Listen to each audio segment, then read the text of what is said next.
Kita nggak bisa milih kan, lahir sebagai orang Jawa. Bener. Saya juga nggak bisa milih lahir jadi orang Cina. Terdampar lagi di Indonesia. Hilang lagi, nggak bisa ngomong Mandarin. Tapi saya bisa nulis Sono Coroko saya. Kristen bisa? Nggak bisa. Enggak. Nah, berarti saya punya kelebihan dong. Iya. Karena sekolahnya di Jawa. Oh. Kalau sekolahnya di Jakarta mungkin nggak bisa juga pasti. Kalau yang sekolah di Jawa, zaman dulu tuh masih dapat pelajaran nulis Sono Coroko. Aku SMA Jawa kebetulan. Di mana? Di Tiap minggu ke gereja dong? dulu. Dulu. Oh, sekarang udah nggak? Karena tadi kayak kita ke gereja karena orang tua sih sebenarnya basicnya gitu loh. Jujur amat sih. Iya dong, kita harus jujur. Jujur banget ya, Risa. Kita harus jujur. Tapi ngomong-ngomong, Krisan ini kesini orang tua tahu nggak? Enggak. Nggak tahu. Terus lagi mau belajar Islam juga nggak tahu.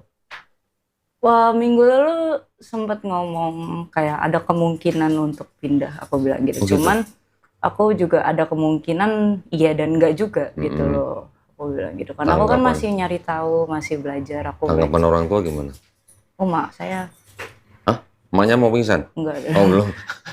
Keren langsung pingsan. Sedih. Pastilah, Iya, pasti iya. sebagai orang tua sedih. Papa?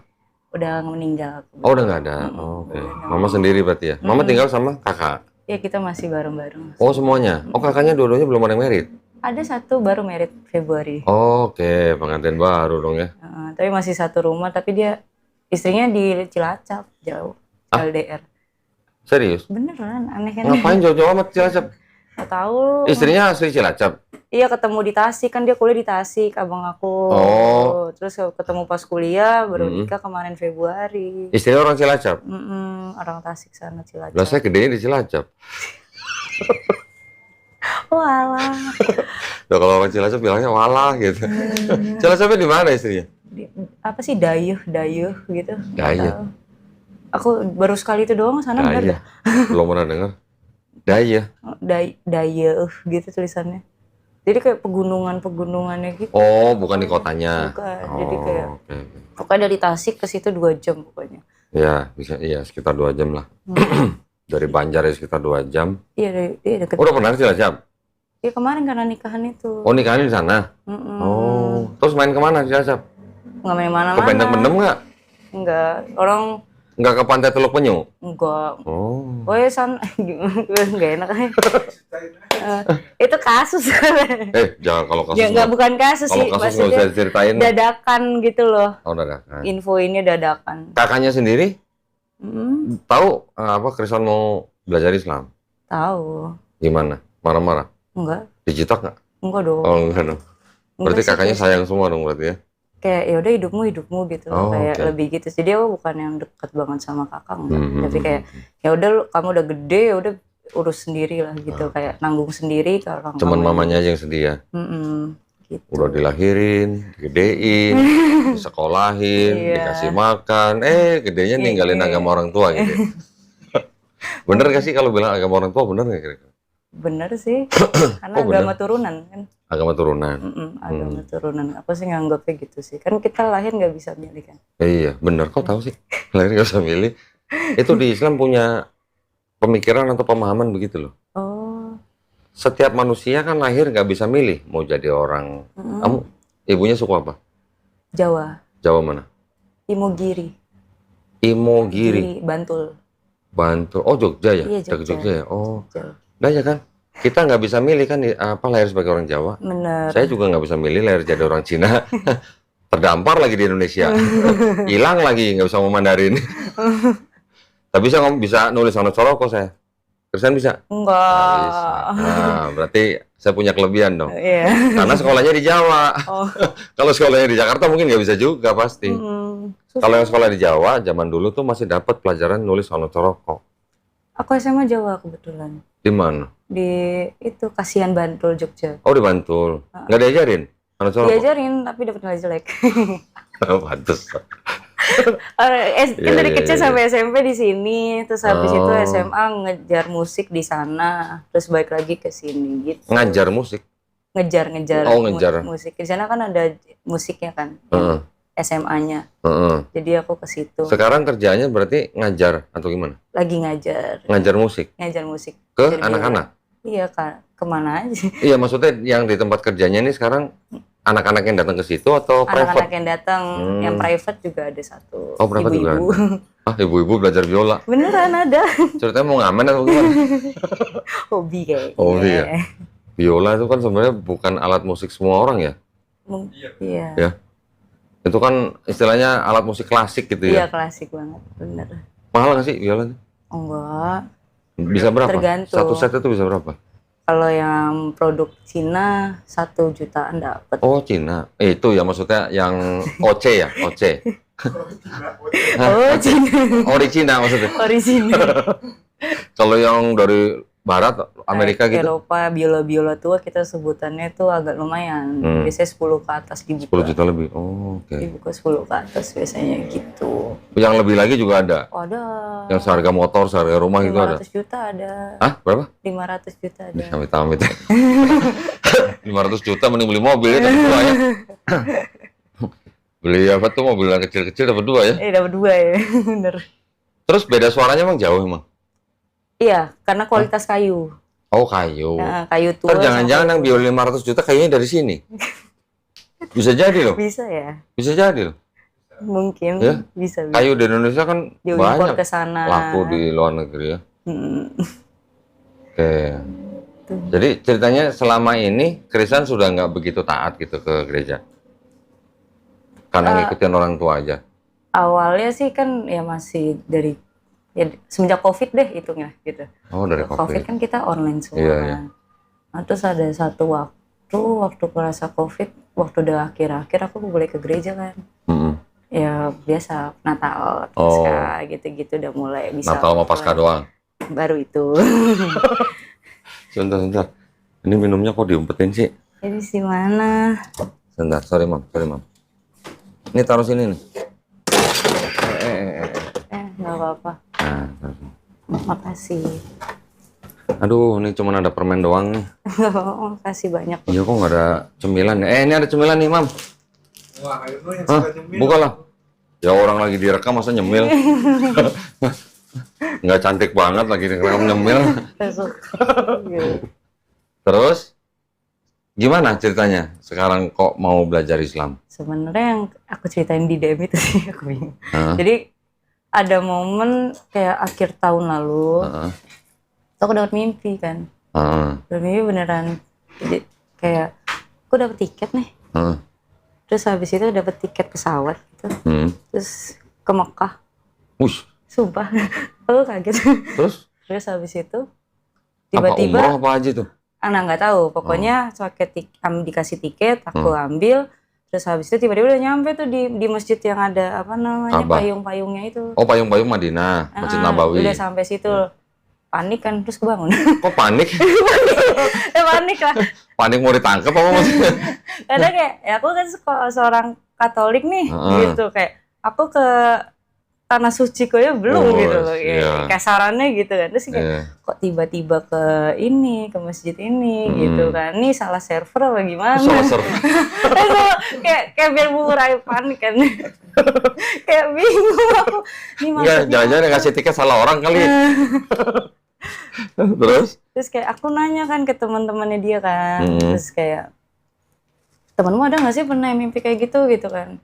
Terus kayak nggak ada. Terus kayak aku mau nanya kan, maksudnya kayak aku mau nanya dari agama Islamnya juga, mau nanya dari agama sisi Kristennya juga, maksudnya biar adil gitu. Terus aku nggak dapet link ke sana, kasih sarannya gitu kayak misalnya mau nanya, minta tolong ke temen tolong dong nanya ini gue nggak tahu nih harus gimana gitu kan, kayak nggak ada yang bisa bantu gitu loh.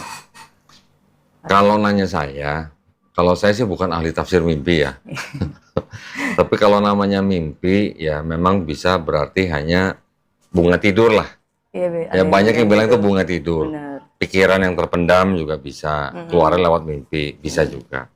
Tetapi kalau dalam Islam juga memahami mimpi juga bisa menjadi jalan hidayah, bisa. Tetapi juga harus hati-hati nih, hati-hati. Maksudnya gini, jangan nanti dikit-dikit bilang, oh mimpi saya melihat Nabi Muhammad SAW misalnya. Nah, itu harus benar-benar dipastikan gitu. Karena umat Islam kan tidak ada yang tahu mukanya Nabi seperti apa. Jelasnya gitu. Iya jelas ya. Fotonya nggak ada, gambarnya nggak ada, lukisannya nggak ada. Kenapa nggak boleh dilukis, nggak boleh digambar? Karena takut nanti kita menyembah Nabi Muhammad SAW. Takutnya terjadi seperti umat sebelumnya gitu. Yang menyembah manusia yang dilukis gitu. Ya paham ya maksud saya ya.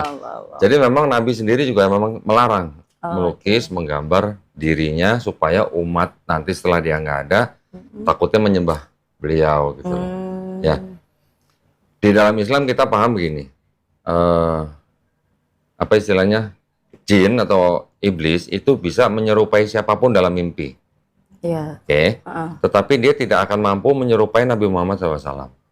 Nah, jadi kalau orang yang benar-benar mimpi melihat Nabi Muhammad SAW, kalau menurut saya orang yang benar-benar mimpi seperti itu, kehidupannya pasti akan jauh lebih berubah. Akan jauh berubah maksudnya. Jauh berubahnya pasti akan jauh lebih soleh gitu. Iya. Dan belum tentu dia ceritain kalau dia benar-benar mimpi ketemu Nabi Muhammad SAW. Ya. Kalau dia mimpi yang lihat yang lain, oke, itu bisa karena bayangan dia atau pikiran dia. Tapi kalau istilahnya jin yang menyerupai seseorang juga bisa. Nah, jadi saya nggak berani jawab nih mimpinya Krisan ini artinya apa. Terus nanti saya harus bilang, oh berarti kamu harus masuk Islam. Ntar dulu. Ya, kita jangan terburu-buru atau jangan sembrono lah kalau masalah mimpi ya. Karena kan mimpi nggak ada ilmunya di sekolah ya. Nggak ada kan. Nggak ada. Itu kan boleh dikatakan apa ya? Ilmu psikologi aja kan paling banter gimana sih kalau bilang orang mimpi? Kan paling bilang hanya pikiran yang terpendam. Iya terus. Bisa. Oke, tapi ya walau alam lah ya. Apa tuh? Tapi dari mimpi walau alam itu artinya hanya Allah yang tahu. Oh oke. Ya, dari mimpi itu terus gimana kok Krisan bisa mengarah belajar Islam tuh gimana? Karena gara-gara di mimpi itu ada Masjid Nabawi gitu. Pertama itu, jadi dari situ kan aku mulai cari tahu tentang agamaku dulu dong. Kayak mungkin sorry saya potong. Pernah nggak dengar deja vu? pernah Tahu kan? tahu deja vu. Siapa tahu nanti deja vu. Nah kata temen-temennya juga kan kalau mimpi ke sana tuh kan nggak bisa menyerupai katanya. Ya. Aku juga nggak tahu kan maksudnya yang pokoknya di dalam Al-Qur'annya katanya kalau misalnya kamu mimpi ke sana tuh juga nggak mungkin semata-mata kamu dari setan gitu, katanya juga nggak mungkin. Iya, ya. Soalnya itu kan suci kan menurut gitu.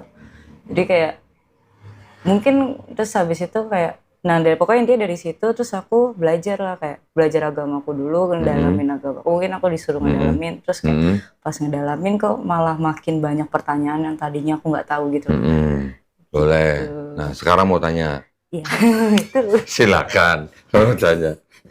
Boleh nggak sih? Diminum ya. Iya. Tamu saya kalau nggak minum saya dimarahin loh. Iya tuh tamu gitu, dikasih guys. Air kok nggak diminum gitu katanya.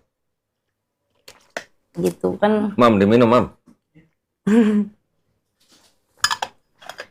Jadi, apa yang mau ditanya coba? Titik puncaknya itu sih. Ya. Tanyain ya. Setelah belajar kembali agamanya, baca Bible-nya nggak?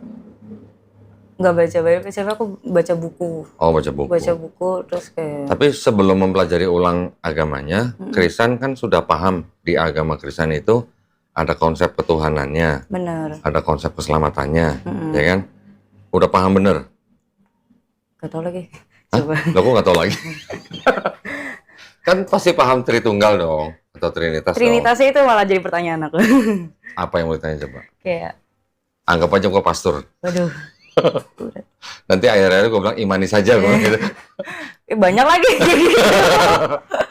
Coba kira-kira apa? Aku kayak konsep trinitasnya gitu kan, kayak Allah, Bapa dan Roh Kudus ya kan. Terus aku lihat kayak waktu itu lihat podcastnya Koko juga yang kayak sebenarnya kan kita nggak bisa apa sih waktu itu kata-katanya nggak ada yang bisa menggambarkan trinitas itu. Dan kan aku terus habis itu ke perjanjian baru kan itu kan ada di saat perjanjian baru kan. Ke perjanjian lama nggak ada. Terus kayak apa maksudnya Trinitas ada di perjanjian baru? Iya. Ayatnya? Konsep Trinitasnya di perjanjian baru. Terus aku baca bukunya itu bilang kayak perjanjian baru aja itu kan setelah Yesus nggak ada kan. Terus habis itu dibuat oleh Paulus gitu. Itu udah mulai mempertanyakan dulu. Soalnya kayak lah kenapa dan itu yang nulis sendiri pun bukan Paulus sendiri kan. Jadi kayak orang setelah 100 tahun baru nulis yang aku baca. Gitu. Ya, ada yang bilang karena kan itu kan dianggapnya di abad kedua. Tapi ada juga ahli perjanjian baru yang mengatakan bahwa surat-surat Paulus itu ditulisnya mulai dari tahun 48 Masehi. Ya, sampai kira-kira tahun 65 sampai tahun 67 Masehi. Berarti kalau anggap aja Yesus nggak ada tahun 30 Masehi, 48 berarti kan kurang lebih 18 tahun setelah nggak ada Yesus baru Paulus mulai menulis surat gitu. Iya. Ya. Gitu. Nah, Paulus sendiri di luar daripada Bible, tradisi Kristen kan mengatakan Paulus dipenggal oleh Kaisar Nero. Iya. Ya kan? Tahun 65 Masehi lah kurang lebih lah, atau sampai tahun 67 Masehi lah. Sebelum bait suci yang kedua dihancurkan. Bait sucinya orang Yahudi nih. Iya, Yahudi. Orang Yahudi kan punya bait suci nih. Kalau orang Islam kayak Ka'bahnya orang Islam lah gitu lah. Oh iya. Dari mulai abad keempat, mulai abad ke-6 sebelum Masehi sampai tahun 70 Masehi baru dihancurin sama Romawi. Pada saat itulah orang-orang Yahudi hidup di bawah, kan Yunani itu dari mulai abad keempat sampai abad pertama sebelum Masehi. Habis itu digantikan oleh Romawi. Nah, berarti bangsa Yahudi termasuk Yesus di bawah penguasaan bangsa Romawi.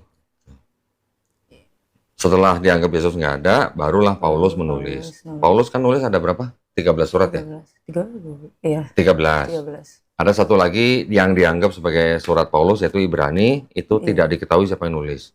Oh, di surat. Tapi orang-orang Kristen yang akademis sendiri udah ngomong itu bukan tulisan Paulus. Oh. Nah, itu saat Ibrani. Sisanya, surat-surat Paulus, itu ada 13. Dari 13, yang benar-benar dianggap ditulis Paulus cuma 7 ternyata. Nah, yang 6 itu ditulis oleh orang-orang yang mengikuti pemikiran Paulus. Orang-orang yang mengikuti Paulus istilahnya itu disebut Paulin gitu. Oke. Iya. Jelas ya, gitu ya. Ini menurut akademisi loh ya, bukan menurut saya loh. Bukan saya ngarang loh. Ada buku-bukunya yang mengatakan begitu ada. Terus yang mau ditanya lagi? Kayak apa ya? Ajaran Paulusnya atau gimana? Iya sih, kayak kenapa tulisan Paulus dimasukkan dalam perjanjian baru gitu. Gitu sih, lebih ke situ soalnya. Karena awalnya kan Paulus kan juga pembangkang kan gitu ceritanya. Bukan pembangkang. Awalnya sebelum dia mengaku bertobat, dia adalah orang yang ngebunuh warga negara Romawi ini. warga negara Romawi walaupun ayahnya seorang Yahudi yang katanya dari suku Benyamin. Dia adalah kepala dari tentara Romawi yang kerjanya nguber-nguber pengikut Yesus. Ngejar-ngejar pengikut Yesus, dipenjara, disiksa, dibunuh. Benar. Setelah Yesus nggak ada, baru ketika dia melakukan perjalanan ke Damsyik, yang di tengah perjalanan dia ngaku melihat cahaya, mendengar suara, baru setelah itu dia mengaku menjadi pemberita tentang Yesus, mengangkat dirinya sendiri menjadi rasul. Tapi rasul itu perlu diketahui. Kalau di tradisi Kristen, rasul itu adalah sebenarnya hanya disebut sebagai pengikut Yesus. Ya, pengikut bukan berarti ngikut secara fisik, tapi mengikut ajaran mungkin lah ya. Dianggapnya begitulah. Atau yang disebut dengan murid-murid Yesus gitulah. Kalau di Islam, rasul itu bukan yang seperti itu. Rasul itu adalah tingkatan nabi yang lebih tinggi yang menerima risalah namanya. Risalah itu artinya apa ya? Boleh dikatakan kalau dalam bahasa Inggrisnya the book, tapi bukan berarti buku yang seperti ini, tapi artinya kitab atau hukum atau syariat atau ketetapan gitu. Dari Tuhan kepada Rasul itu untuk disampaikan kepada umatnya. Kalau Nabi, dia juga menerima wahyu dari Tuhan Sang Pencipta, tetapi belum tentu untuk disampaikan kepada umatnya.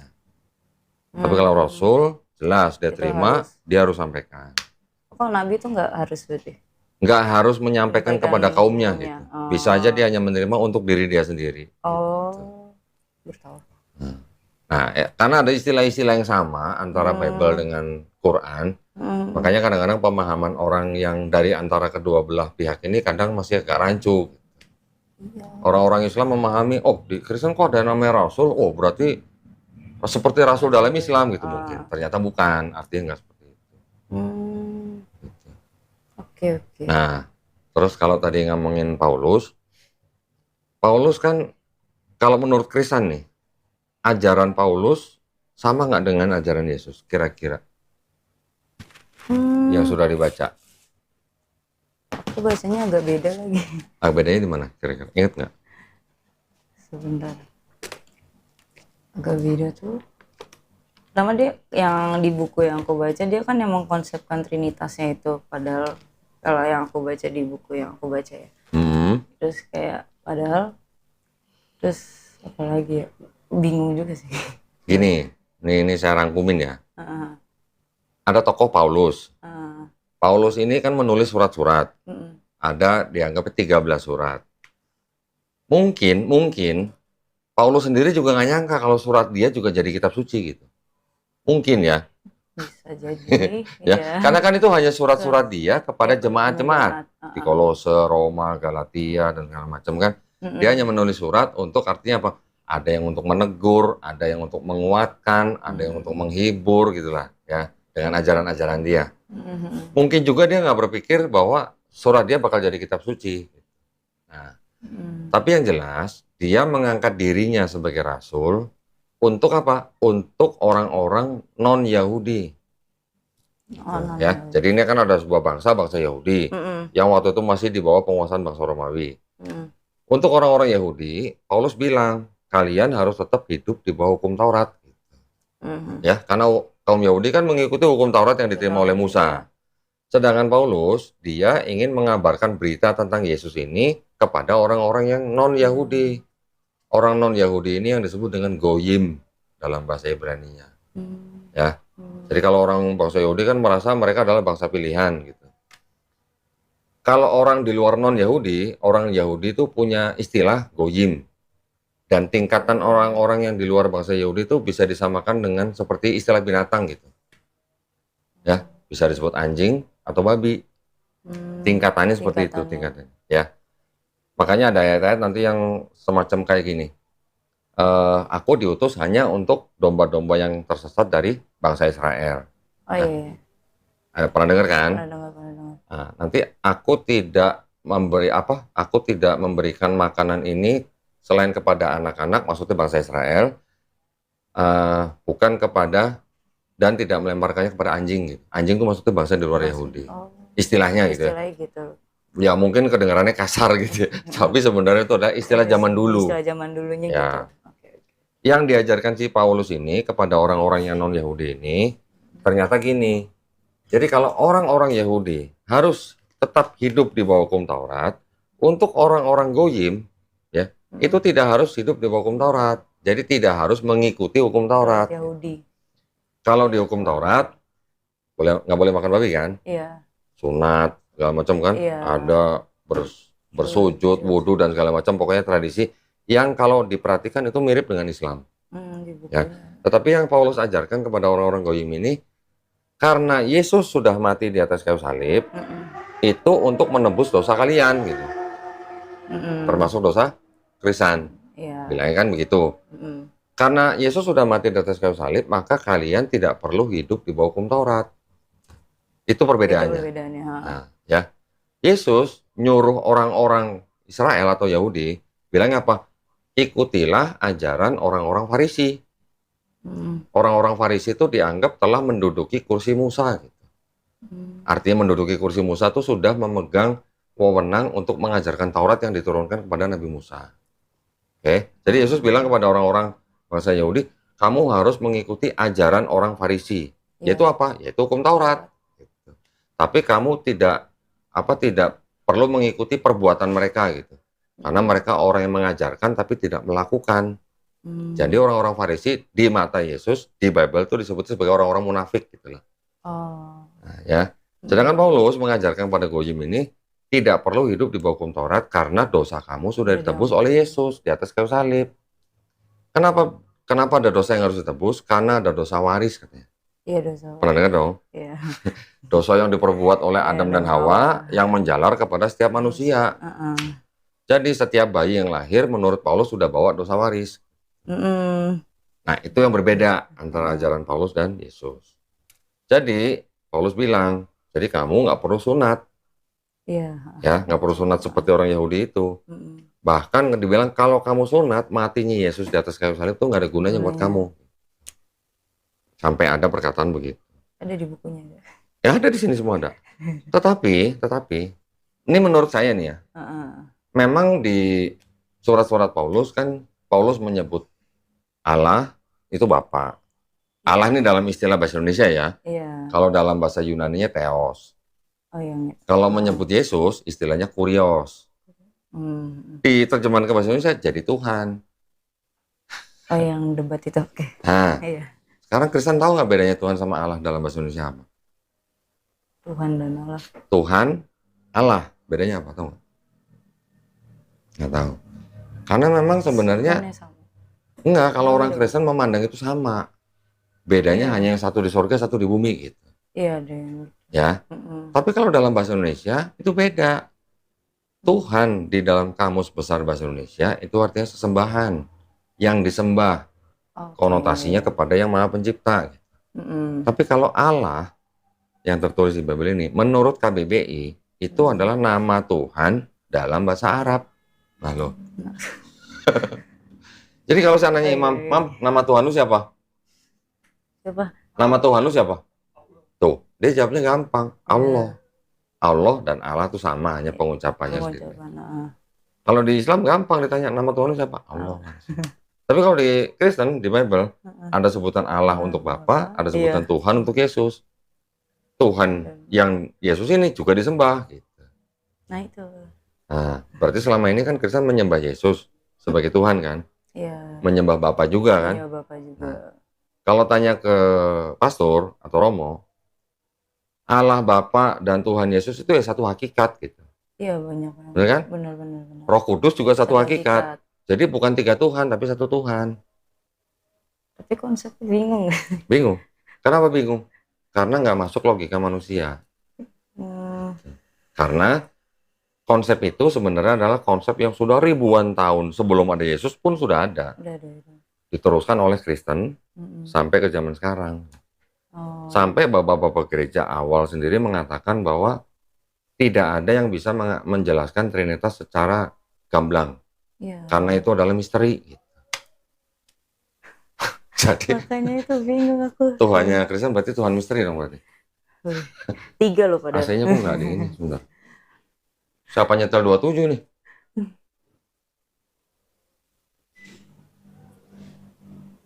Tuhan Allah. Tapi emang susah ya konsep itu buat diterima ya. Iya. Karena aku sendiri kayak masih bingung gitu. Karena aku sempat nanya ke suster juga. Okay. Suster jawab gimana? Allah tuh ya di dalam kejadian itu ya menciptakan langit dan bumi gitu. Kejadian 1 sampai 3. Iya. Terus habis itu kalau Bapak ya apa Putra sih? Putra. Kenapa?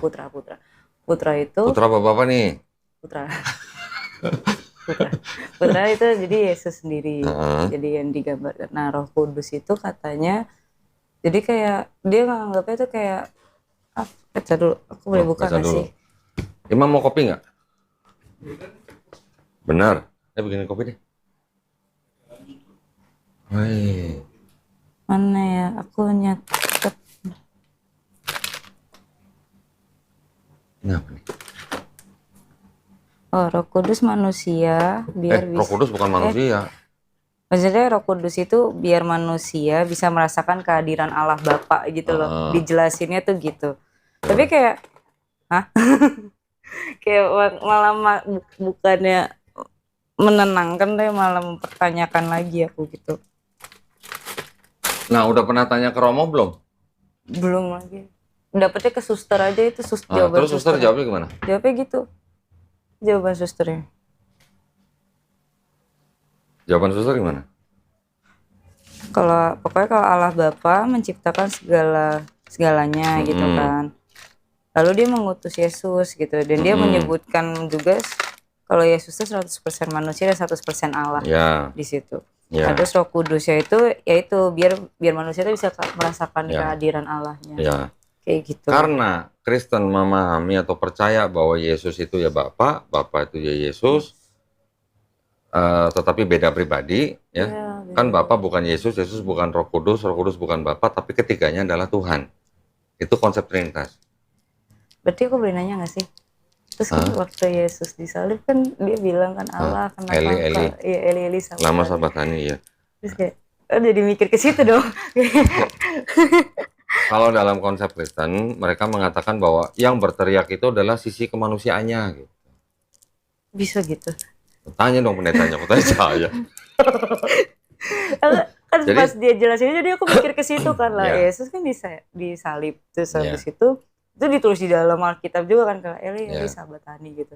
Berarti Allah kenapa kau meninggalkan aku gitu. Terus kayak jadi ini kayak malah jadi rancu gak sih? Allahnya kemana gitu ya? Iya, jadi kayak ini Allah yang dimaksud kenapa gitu kan. Terus kayak kalau misalnya seandainya benar Tuhan Yesus adalah seorang Tuhan, kenapa dia menyebutkan itu? Maksudnya yang logikanya gitu kan. Ya, jadi itu memang banyak teori lah ya. Banyak teorinya begini. Di dalam Kristen mereka kan membangun teologinya mereka tuh kan ratusan tahun setelah Yesus nggak ada. Iya lagi. Yang merumuskan ini adalah gereja. Gitu. Yang merumuskan teologinya Kristen ya gereja, bapak-bapak gereja gitu. Pertama sekali mereka merumuskan sifatnya Yesus ini sama nggak sih dengan Bapa gitu. Artinya punya hakikat yang sama nggak sih dengan Bapa gitu. Jadi orang kita bilang, ini Yesus ini Tuhan apa bukan sih? Gitu. Ya, itu baru dirumuskan di abad keempat, tahun 325. Di Konsili Nisea. Ya, Yesusnya tahun 30 Masehi, ini 325, berarti udah 300 tahun. Baru dikukuhkan bahwa Yesus itu punya hakikat yang sama dengan Bapa. Berarti Yesus juga Tuhan. Tuhan yang di bumi gitu. Iya. Dari 325 ke 381, berapa tahun tuh? Kira-kira hampir 60 tahun lah ya. Hampir 60 tahun, dikukuhkan lagi. Roh Kudus juga Tuhan. Itu siapa yang menyebut? Gereja. Oh, gereja yang itu namanya konsili gitu. Konsili itu kalau di bahasa kita tuh muktamar lah. Ya, bikin muktamar rapat besar gitu lah. Rapat besar ya. 381, Roh Kudus juga baru dijadikan Tuhan. Atau dianggap sebagai Tuhan. Gitu. Kenapa ujuk-ujuk ada Roh Kudus? Tiba-tiba. Ceritanya agak panjang sebenarnya itu. Kalau tadinya Yesus dan Bapa aja, itu kan berarti belum ada Trinitas. Iya, belum ada Trinitas kan. Baru Duinitas dong, kan baru dua kan. Nah, Roh Kudusnya baru muncul di akhir abad keempat. Kalau ini menurut orang-orang akademisi juga ya. Kenapa ada pribadi ketiga gitu? Karena di daerah sekitar situ, Palestina, Mesir, naik ke atas atau ke sana dikit Persia, naik ke sedikit Babilonia, Sumeria, terus ke sono dikit bawahnya India, ke atas dikit Eropa, dan daerah sekitar situlah Mediterranean. Memang orang-orang situ zaman dulu sebelum Yesus pun sudah menyembah dewa-dewa yang 3 tapi 1 tapi 3. Ya kayak Trinitas. Kayak Trinitas gitu. Jadi sebelum ada Trinitasnya Kristen, itu ribuan tahun sebelumnya sudah ada Trinitas. Sudah ada konsep Trinitas. Gitu. Contoh misalnya di Babilonia. Ada Trinitas juga. Siapa Tuhannya? Namrus, Tamrus, Semiramis. Itu Trinitas pertama di bumi tuh. Nanti di Mesir juga ada ribuan tahun sebelum ada Yesus. Siapa ininya Tuhannya? Osiris, Horus, Ra. Atau Isis. Pokoknya itulah. Nah, jadi konsep itu memang ribuan tahun sebelum ada Kristen sudah ada sebelumnya. Bahkan kira-kira yang paling dekat lah 600 tahun sebelum Yesus. Itu ada dewa yang disebut dengan dewa Serapis yang diangkat menjadi Tuhan tahun 305 sebelum Masehi, sebelum Yesus. 300 tahun sebelum Yesus sudah ada Tuhan yang diangkat menjadi Tuhan. Ada dewa yang diangkat menjadi Tuhan. Namanya dewa Serapis. Di Mesir. Yang mengangkat raja gitu. Namanya Raja Ptolemy. Raja Ptolemy ini adalah raja bonekanya atau raja yang diberikan kuasa oleh Yunani kuno. Pernah dengar Alexander Agung?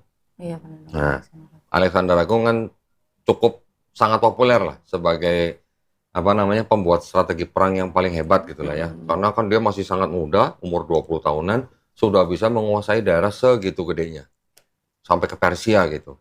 Persia yang waktu itu merupakan kerajaan yang paling kuat pun kalah sama Yunani kuno yang negara kecil gitu. Ya itu digerogotin kecil-kecil, perang sono perang sini kecil-kecil, akhirnya Persia sampai kalah.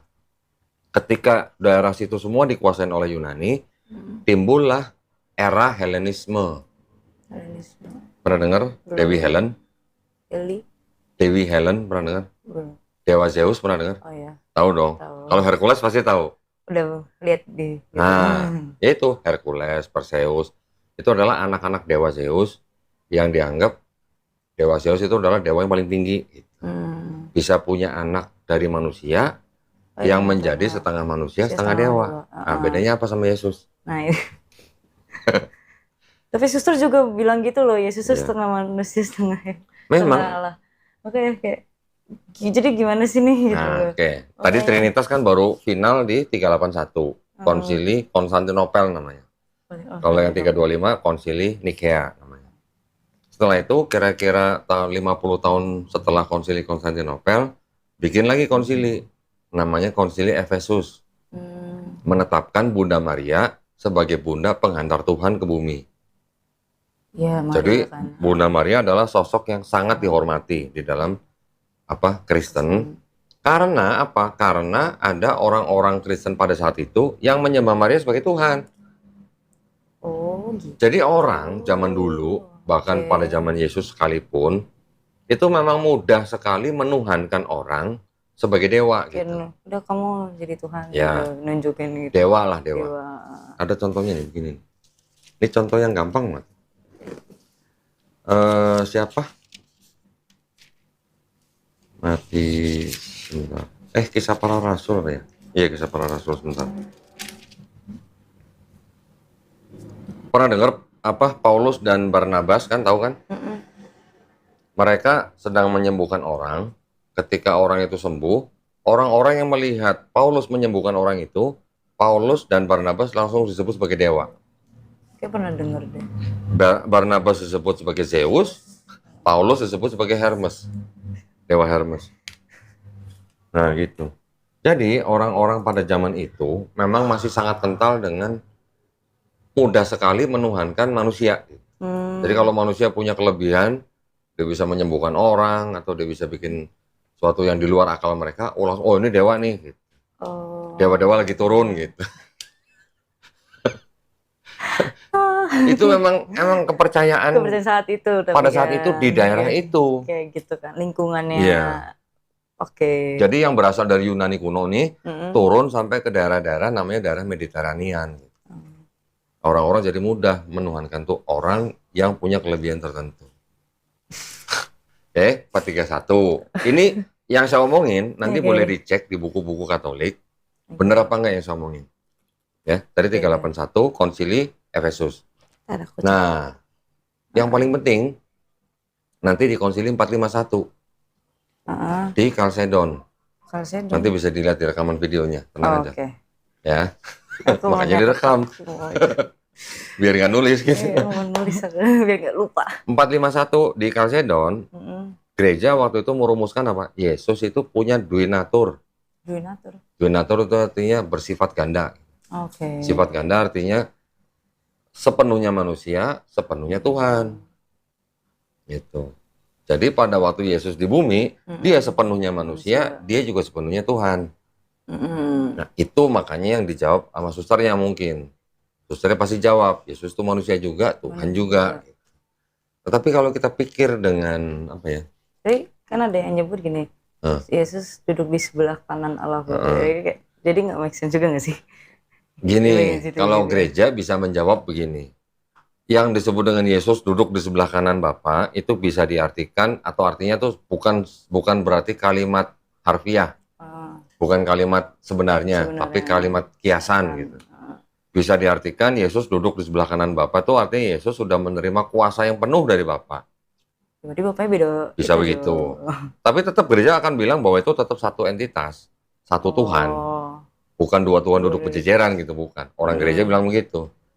Orang awam seperti kita bilang Yesus duduk di sebelah kanan Bapa. Nah terus yang sebelah kiri siapa? Ya ini pertanyaan logika simpel lah ya. Jadi artinya memang sebenarnya ada 3 sosok Tuhan, tetapi oleh gereja dianggap bahwa ini bukan 3 Tuhannya, tapi 3 pribadinya. 3 pribadinya, tapi satu Tuhan. Satu jiwa gitu. Jadi keyakinan Kristen itu sebenarnya adalah begini. Kok jadi ngajarin Kristen sih? Jadi Bapa itu Tuhan, Yesus itu Tuhan, Roh Kudus itu Tuhan. Tapi bukan 3 Tuhan, tapi 1 Tuhan. Iya. Paham nggak? Paham. Yakin paham? Tapi otakku tidak menerimanya. Nah, otaknya nggak menerima. Pak, maksudnya konsepnya tuh paham, cuma otakku langsung tidak menerimanya gitu. Lanjut lagi. Bapa itu Maha Kuasa, Yesus itu Maha Kuasa, Roh Kudus Maha Kuasa. Tapi bukan 3 Maha Kuasa, tapi 1 Maha Kuasa. Bisa nerima otaknya? Nggak bisa. Gitu kan. Jadi kalau udah bilang nggak bisa nerima, nanti pendeta kan bilang imani saja. Iya lagi. Benar nggak? Benar lagi. Mau imani saja? Atau mau pakai flash? Kan sekarang macam-macam, ada imani, iya sih, ada flash kan? Bisa. Bisa. Nah, itu adalah yang tadi konsili-konsili itu adalah rapat-rapat yang diadakan oleh gereja untuk mengukuhkan akidahnya Kristen, teologinya Kristen. Masih udah selesai belum? Belum. Masih ada lagi ntar. Tahun 583 bikin lagi konsili Konstantinopel II. Oh iya. Menetapkan bagaimana memisahkan sifat ganda Yesus tanpa meninggalkan Kristus. Nah lo. Bingung kan? Bingung lagi. Gue juga bingung. Bingung. Udah selesai belum? Belum. Bikin lagi konsili 681. Di konsili Konstantinopel III yang menyatakan Yesus itu punya 1 kehendak apa 2 kehendak? Jawabannya 2. Gitu. Menurut gereja pada saat itu. Ada lagi nanti konsili 787. Konsili Nisea II gitu. Bilangnya bagaimana menyembah Yesus sebagai ikon gitu. Ini adalah runtutan daripada apa ya, pembangunan teologinya Kristen. Tapi yang sebenarnya yang krusial adalah yang di awal-awal. Yang di Konsili Nisea 325 itu, yang pertama kali mengukuhkan bahwa Yesus itu adalah Tuhan. Karena di luar daripada itu juga ada perintilan-perintilan yang seperti gini ya. Jadi seperti Konsili Nisea 325 itu adalah konsili yang membersihkan bidat-bidat gitu. Tahu bidat dong? Bidat tahu nggak? Sesat. Nah, yang sesat-sesat. Jadi Konsili 325 itu memang untuk menyingkirkan pemahaman yang bilang Yesus bukan Tuhan. Siapa yang ngomong gitu? Ada kelompok lain, bilangnya kelompok Arianisme. Jadi kelompok ini yang diundang di rapat itu, jumlahnya tentu saja nggak sebanding gitu ya.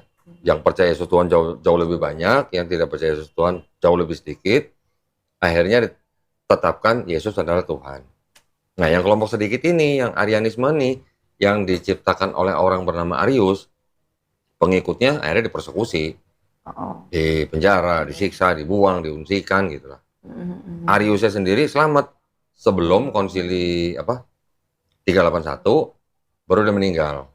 Gitu. Nah, sebenarnya jadi kan nggak sekaligus, berarti konsep Trinitasnya kan nggak sekaligus jadi kan, membutuhkan waktu dari mulai Yesus sampai 381, berarti udah hampir 400 tahun baru tetap konsep Trinitas. 400 tahun, Bo, gitu. Buat konsep Trinitas saya. Ya, 400 tahun baru menjadi ditetapkan konsep Trinitas. Sebelumnya, dari mulai abad-abad pertama, kedua, ketiga, sampai keempat, itu sudah ada belum Trinitas, konsep Trinitasnya? Belum berarti. Berkembang gitu. Jadi berevolusi. Yang pertama konsep disebut doketisme. Doketisme itu konsep yang bilang Yesus itu hanya perwujudan Tuhan di bumi gitu. Jadi sudah mulai mengarah ke Yesus adalah Tuhan atau bukan gitu kan. Kalah sama kelompok yang bilang kelompok separatisme. Separatisme bilang begini, Yesus sebelum dibaptis bukan Tuhan. Setelah dibaptis baru dia Tuhan. Ya. Ketika Yesus dibaptis, yang diangkat bukan Yesusnya, tapi Kristusnya gitu. Ya.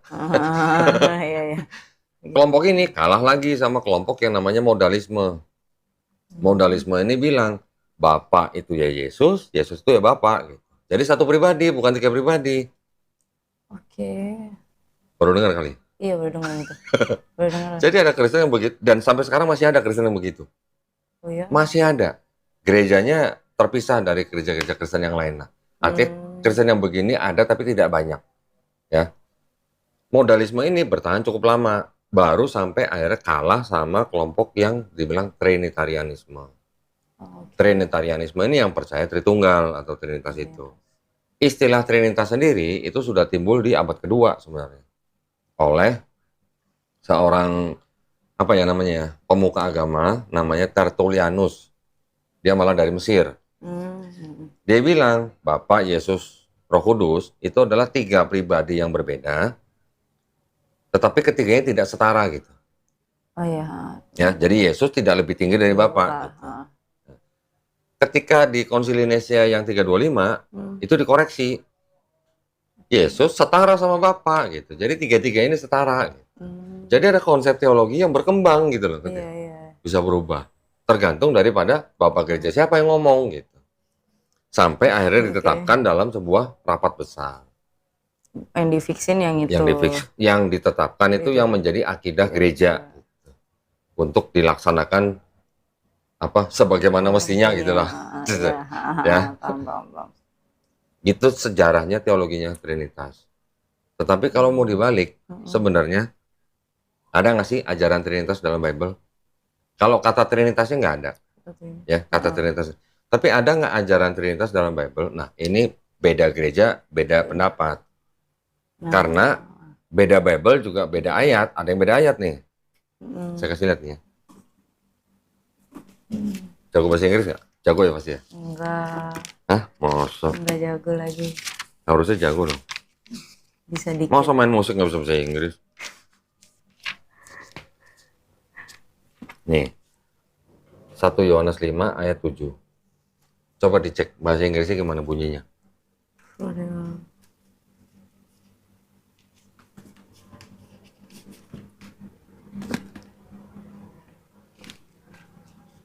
Oke.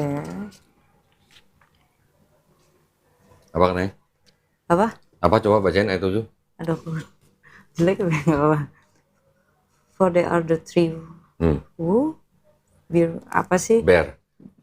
witness in heaven, the Father, the Word, the Holy Spirit, and these three are one. Ada Father, the Word, and the Holy Spirit ya. Ada 3 sosok kan? Ayat itu yang dianggap sebagai bukti bahwa di dalam Bible Perjanjian Baru ada konsep Trinitas. Nah, itu buktinya itu teks itu. Ini Bible dari Bible KJV, King James Version. Ya, diterbitkan kira-kira tahun 1611. Ini ada Bible yang baru, lebih baru, namanya Bible New International Version. Di ayat yang sama, 1 John 5:7, coba baca, ada nggak Father, the Word, and the Holy Spirit? For they are three, the Spirit, the Word, the Word, and the Word, and ayat 7-nya. For they are three that testify. Ya, testify. Nah, ada nggak Father, the Word, sama Holy Spirit-nya? Enggak. Nggak ada. Kenapa? Ada catatannya nih di Bible ini di bawah nih, yang di garis merah ini. Coba dibaca apa? And there are three that testify on earth. They're not found in any Greek. They're not found in any Greek manuscript before the 16th century. Before 16th century. Sebelum abad ke-16. Bayangin. Kok berubah? Nah. Kenapa kalian merubahnya? Dosa tahu. Nah lo. Ini sama-sama Bible kan? Iya. Ini Bible judulnya depannya lihat. Holy Bible. Ini juga Holy Bible. Ya kan tulisannya emas lagi. Tinta emas. Cinta emas. Tapi ada ayat yang berbeda. Gitu kan? Nah, dia bilang apa? Ayat ini yang tadi ada kata-kata Bapa, Putra, Firman dan Roh Kudus. Ayat itu tidak terdapat di dalam manuskrip Yunani sebelum abad ke-16. Bayangin. Ini terbit abad 17. Berarti apa? Berarti ada ayat tambahkan. Kenapa manusia berani menambahkan ayat? Kan kalau dikatakan kalau di Al-Quran kan nggak boleh kan? Nggak boleh. Ya kan kayak itu kan maksudnya ya dari Tuhan diyakini. Kan dikatakan gini, bahkan di Bible pun juga dikatakan juga celakalah manusia yang berubah-ubah. Dan atau menambahkan dan atau menguranginya kan. Iya.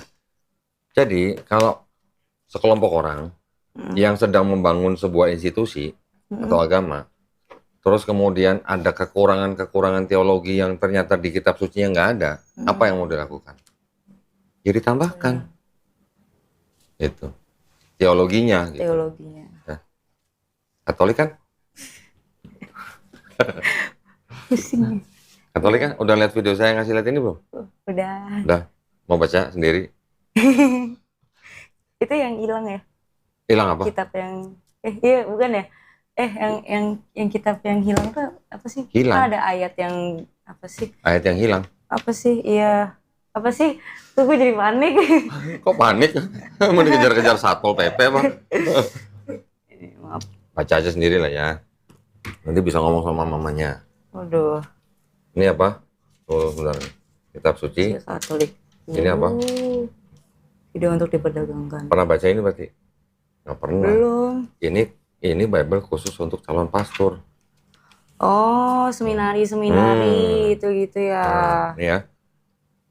Ini kan dengan pengantar dan catatan lengkap 2009 dipersembahkan kepada siapa?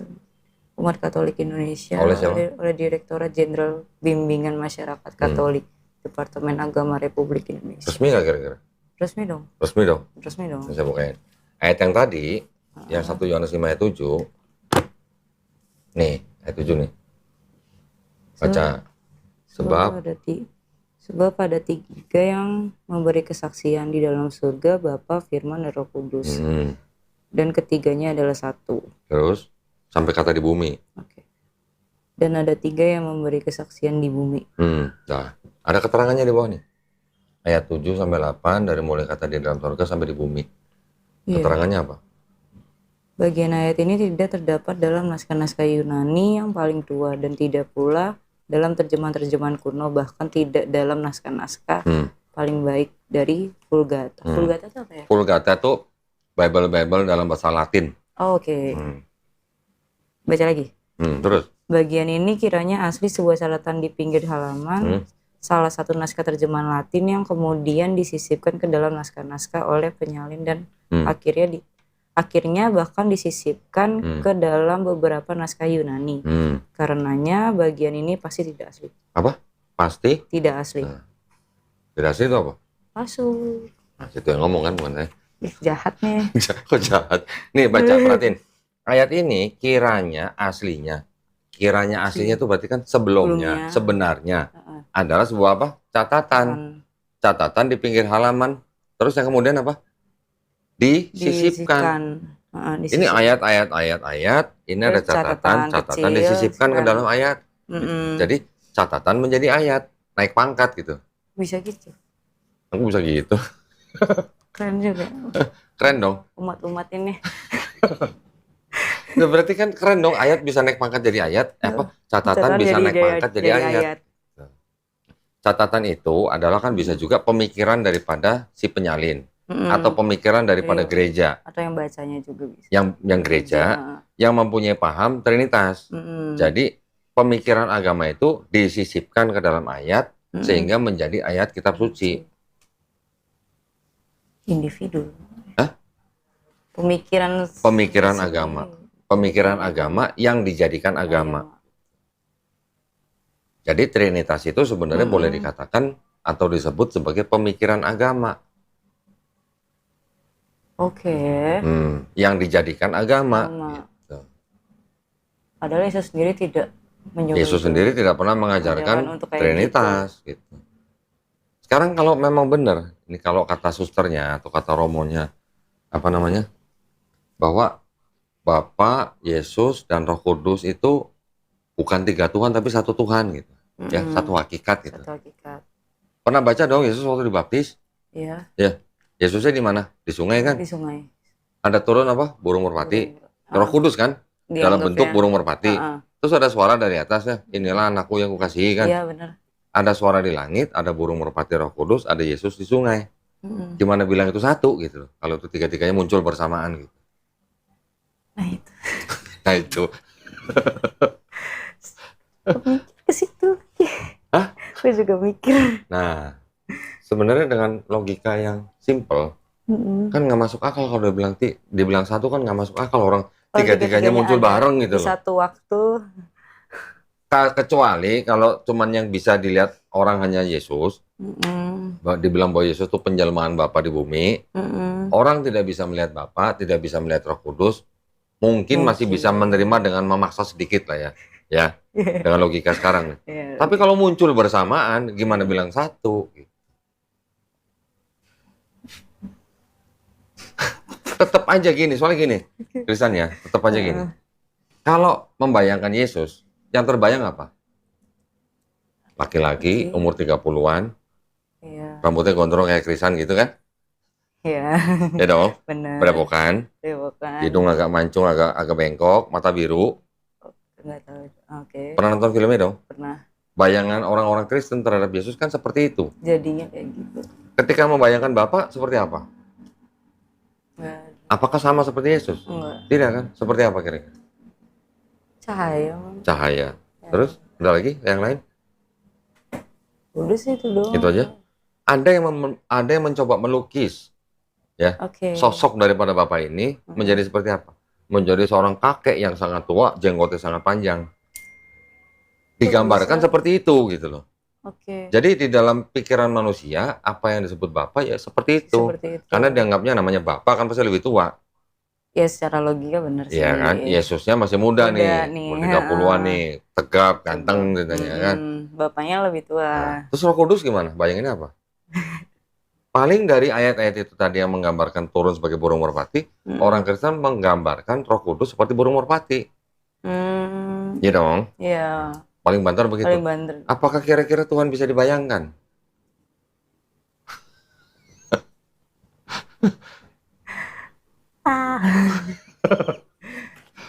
Mam, kayaknya udah mau nangis pengen pulang ya. Kayak otakku. Hah? Ya, kira-kira begitu. Jadi kalau ada kitab yang disebut kitab suci, terus ada ayat yang bisa disisipkan, kira-kira nih asli kah kitab suci? Asli lah. Aslinya? Disisipkan ya? Enggak ada dong. Yang disisipkan? Enggak dong, enggak boleh. Harusnya sih enggak boleh ya, menurutku. Ya. Kok bisa sih banyak bukunya? Saya nyari sengaja cari banyak bukunya, kenapa? Karena saya ingin membuktikan ada perubahan apa nih di sini nih. Tapi kan kok udah baca ya? Baca semua? Ya, enggak mungkin. Semua lah. Terus itu emang setiap penerjemahan tuh pasti ada bedanya kah kalau dalam Alkitab? Saya buktiin ya. Kalau nggak baca sendiri kan nggak percaya. Sebentar ya. Ngeri keskakmat. Loh, emang dari tadi nggak merasa keskakmat ya? Udah lama sih. Jujur dia. Sudah lama sih. Udah lama. Cuman masih berada di dalam bayang-bayang apa gimana? Nanti kita itu. Kapan?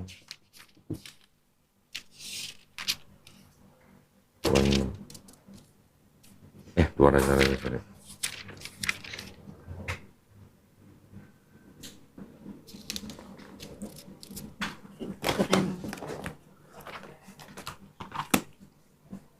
Ya memang gini, saya tahu orang Kristen bukan jahat, bukan.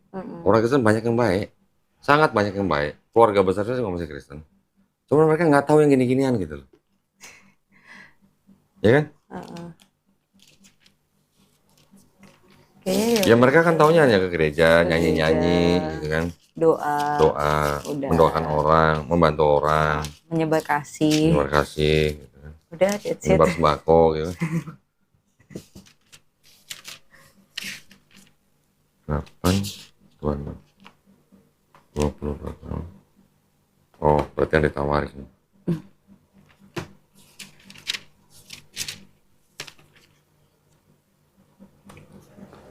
Ini berapa? Ini kuning tuh, baca. Hizkia berumur 42 tahun pada waktu ia menjadi raja. Dan setahun lamanya ia memerintah di Yerusalem. Namun ibunya ialah Atalia, cucu Omri. Ini kitab apa? 2 Tawari. 2 Tawari 21. 20. Sorry. 22 ayat 2 ya. Ayat 2. Ini juga nih, 2 Tawari, 22 kan? Ayat 2 kan? Coba baca. Bandingin aja kanan kiri. Yang dekat jangan jauh-jauh. Nah, gitu. Baca sendiri gitu. Selama setahun dia memering tadi. Perlu kaca pembesar nggak? Nama ibunya ialah Altalia. Bentar.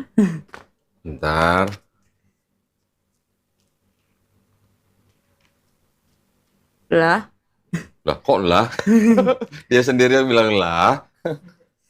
Kenapa lah? Kok bisa beda 20 tahun? Diskon kali. Ih, bisa ya umur orang didiskon. Diskon kali, kan lagi puasa, diskon besar gitu.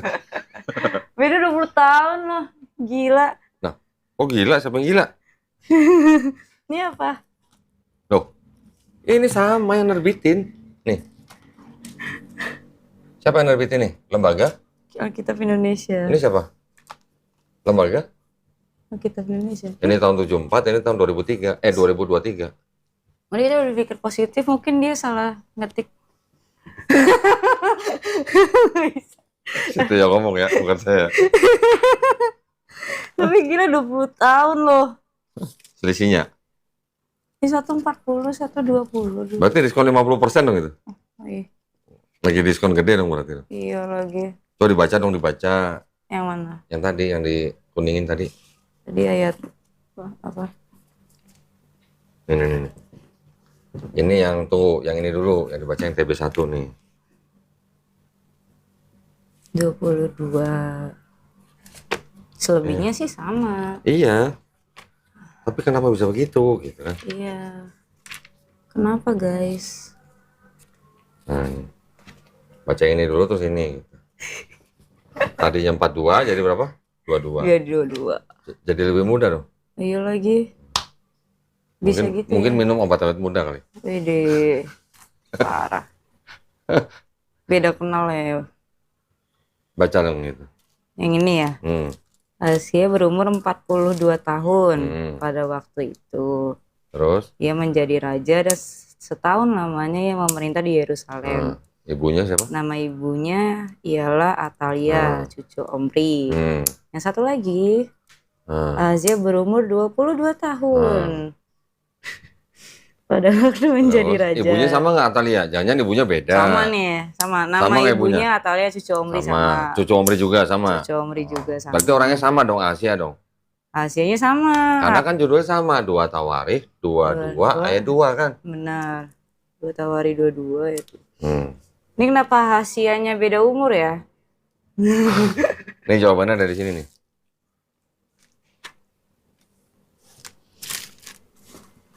Jawabannya dari sini.